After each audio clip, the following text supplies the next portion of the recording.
The 12th class of the Kentucky Writers Hall of Fame at Kentucky Theater will hold its induction ceremony on Monday, March 25th. And today we are joined by Erica Cook and Tom Eblen to tell us all about the event and what we can expect. Thanks for joining us, guys. You have some pretty exciting inductees coming, We right?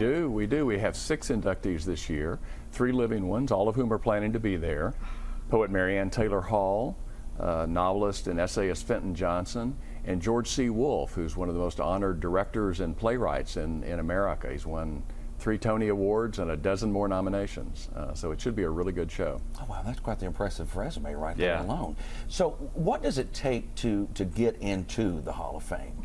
Well, the Carnegie Center started in 2012. The idea was we first wanted to tell people about kind of Kentucky's great literary tradition, about many of the writers of the past who had been forgotten about or people didn't know they were from Kentucky. And since 2015, we've also included some living writers. There's about a dozen now, and there began with Wendell Berry, and people then like Bobby Ann Mason. And since then we've done a number of people who have been really important to Kentucky's literary tradition. But the idea, it's kind of a Lifetime Achievement Award for great writers who have either from Kentucky or have a significant presence in Kentucky.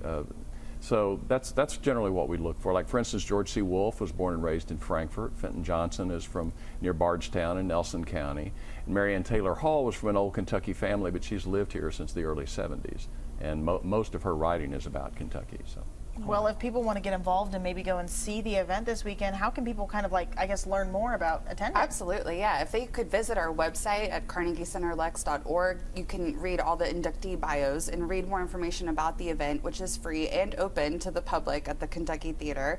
Doors open at 6. The event starts right at 7 p.m. And right after the event, we'll have a book signing and author meet and greet in the lobby. So everyone's welcome to join us for that portion of the event, too. It's a really good time. And on the site, can people go back and look at the past inductees and all that stuff there? Absolutely, for the last 12 years. Yeah, on the Carnegie Center site, if you look for the Hall of Fame section, and there's a bio and bibliography of every writer in the Hall of Fame, which is about 60 of them now. Wow. 60. That's impressive. I was going to say, that's really impressive. So for those past years that have happened, what have the other ceremonies looked like? Is this year's ceremony going to look any different?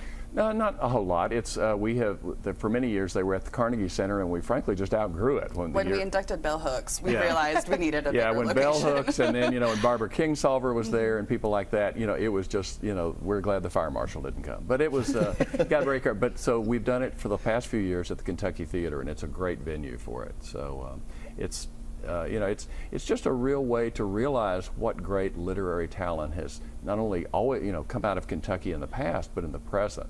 And now I think things are just as vibrant as they've ever been, with great writers like Crystal Wilkinson and Silas House and Frank Walker. I mean, there's just so many great writers in this state. And you're talking about future. Those will be future members. Those will all be future inductees, I am sure. Oh, absolutely. And they will most likely be present that evening. Yeah, well, Silas House will actually be in the ceremony, and we have 2 Hall of Fame members who are going to be participating in the ceremony, 2 past inductees, Bobby Ann Mason, the novelist, and Georgella Lyon, very popular author and children's book author. She was inducted in 2022? 2022, and Bobby Ann Mason in 2016. So. All right, now if we want to come to the event, is there a cost? What's the deal with all that stuff? No cost at all. It's free and open to the public, all ages, plenty of seating. So just arrive a little early if you want to grab some popcorn and a drink. We'll have a Carnegie information table so you can learn more about the Carnegie Center and all the amazing programs that we offer for people of all ages. We have a tutoring program. We have an author academy for writers looking to publish their work. We have a ton of classes for folks to engage with us, and we are launching our new summer season in early May. So we'll be sharing some more details about that at the event. Oh, this is going to be exciting. It is. Thank you all for being here. We appreciate you so much. Thank you. Thanks for having us.